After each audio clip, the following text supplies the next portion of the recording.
Welcome back, film bugs, to another exciting journey into the world of film and entertainment. I'm your host, Lila Filmington. Today, we're diving into the 2017 Filipino psychological thriller, Bliss, recapping and reviewing its standout moments. So stay tuned.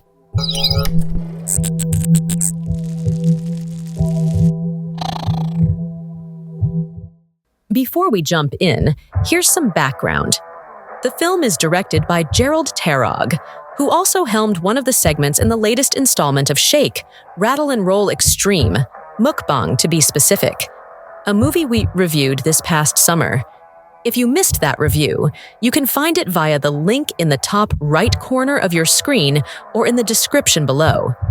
Iza Calzado, who also appeared in Shake, Rattle and Roll Extreme last year, stars alongside Adrienne Vergara, TJ Trinidad, and Ian Veneracion. Fun fact: the film earned 14 nominations and won 3 awards at the FAMAS Awards, including Outstanding Performance by an Actress in a Leading Role for Iza Calzado. Thanks, little Jimmy. Let's explore what makes this movie a standout in Filipino thriller. But first, a word from our sponsor. Fleur Lotion. Because dry hands leave evidence. Fleur Lotion. The film is about a devastating accident that leaves actress Jane Ciego temporarily crippled.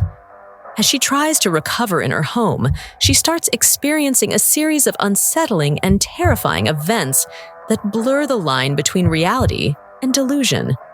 Soon, she's left questioning everything around her, including her own sanity. Before we dive into the recap, fair warning, this is both a recap and a review, so there will be spoilers ahead. If you haven't seen the movie yet, North American viewers can catch it for free on Tubi. And for our friends in the Philippines, we're sure you got some streaming places to see it, so go watch it and come back when you're ready.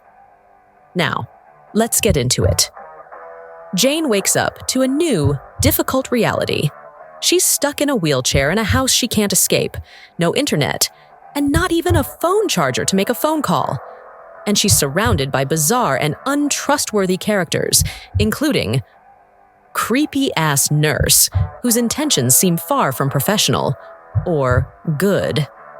Her two-time failed quote-unquote restaurateur husband, played by Trinidad, who treats her as a personal ATM for his so-called business expenses and occasionally uses her for intimacy, while the nurse watches with disturbing enthusiasm. Jane also begins noticing strange things, like her handwriting devolving to a childlike scrawl, or her husband appearance shifting into that of her co-star, played by Ian Veneracion. She hears random voices, experiences disorienting dreams, and even has unexplained sexual episodes. We're later introduced to another key character, the nurse, which coincidentally looks like her present nurse. Yes, you are right. It's the same person, just covered in makeup. This woman's tragic backstory is slowly revealed. She dreamed of stardom like Jane, but lacked the support and resources to achieve it.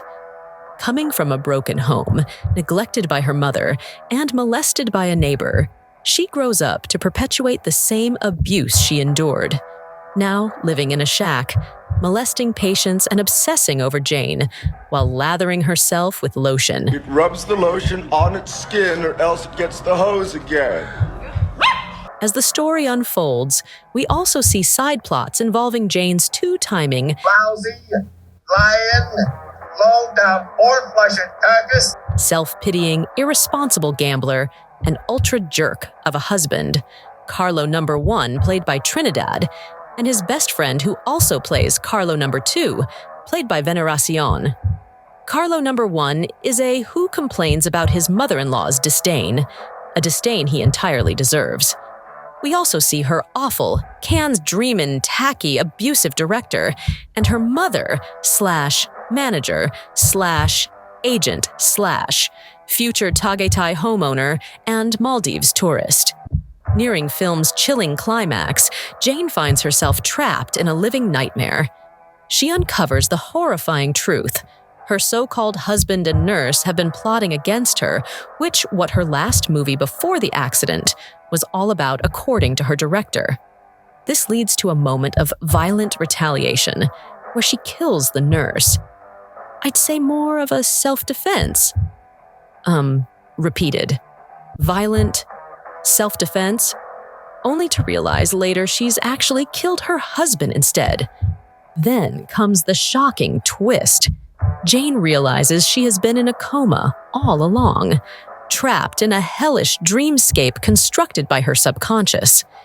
The accident that left her comatose was caused by a perfect storm of exploitation, a selfish mother, forcing her to keep working for her own personal gain, an overambitious director who pushed her and the crew to exhaustion for a shot at Cannes glory, and finally, the two-timing lousy, lying, low-down, pork-flushing carcass, terrible gambler, and a failed restaurateur bitch-ass of a husband.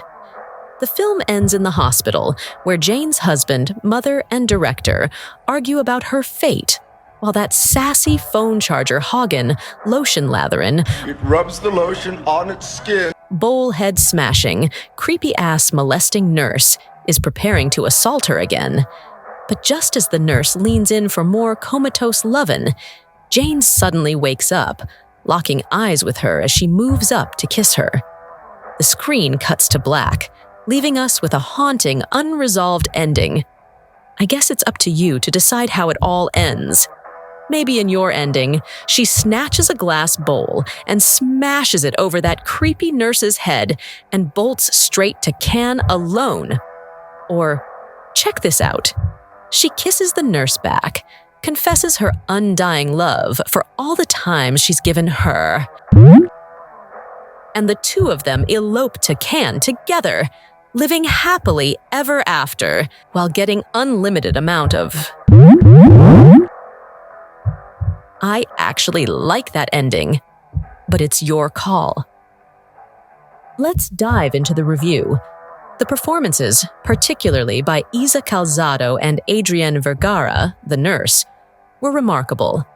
Iza delivered a standout portrayal, skillfully capturing the physical and psychological struggles of her character. Adrienne, on the other hand, brought an unsettling presence to her role, amplifying the film's tension in a memorable way. The visual style deserves special mention. The actual present and past sequences were drenched in vibrant colors, creating a striking contrast to the muted, desaturated tones of the nightmare comatose scenes. This clever choice not only distinguished the timelines, but also mirrored the protagonist's shifting mental and emotional states. The special effects, such as the chilling scene with the grasping arms, were executed with precision, effectively enhancing the surreal and nightmarish atmosphere.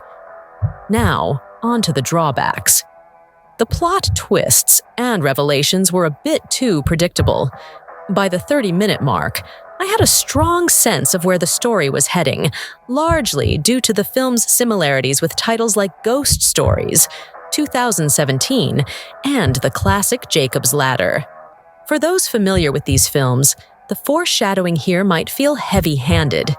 Even without those comparisons, the film tends to over-explain itself. The repeated mentions of the filming accident and head injury, coupled with early revelations of flashbacks and voices, quickly tipped me off to the protagonist's comatose state. A subtler approach, where the audience is left to unravel the mystery piece by piece, would have made the experience far more engaging.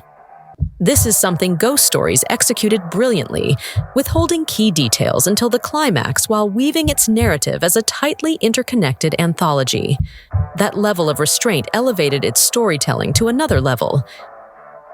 Despite its predictability, Bliss is still a solid thriller. I wouldn't be watching it with tears of joy and having nergasm like this guy anytime soon.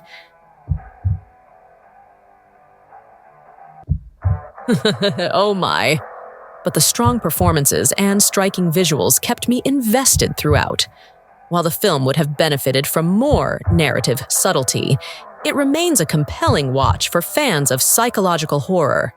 So here at FilmBug, we're giving this flick a 7 out of 10. And that's a wrap. We hope you enjoyed this month's recap and review. Please like, comment, subscribe, and click on that bell icons for future notifications. All clips that are used in this episode are owned entirely by the copyright holders. FilmBug makes no claim of ownership and simply uses the footage for purposes of education, commentary, and criticism under fair use. Again, this episode is brought to you by Fleur Lotion. The only thing you'll leave behind is a great scent. Fleur Lotion. Appreciate you being here for our video. Your support fuels our passion, and we're eager to share more thrilling content with you. Stay with us, FilmBugs, and until next time, this is Lila signing off.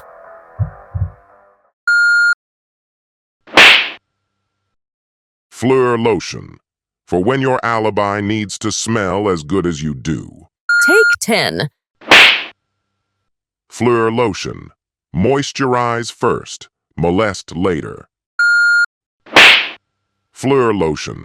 Soft skin, hard crimes. Cut. Fleur Lotion. Because every mastermind deserves a glow-up. Come on, okay, take 21. Fleur Lotion. Hydration for hooligans. Fleur Lotion. Perfectly smooth for perfect crimes. Sorry, Doc. Fleur Lotion. When ashy hands won't cut it on the most wanted list. Fleur Lotion. Stay hydrated, stay shady.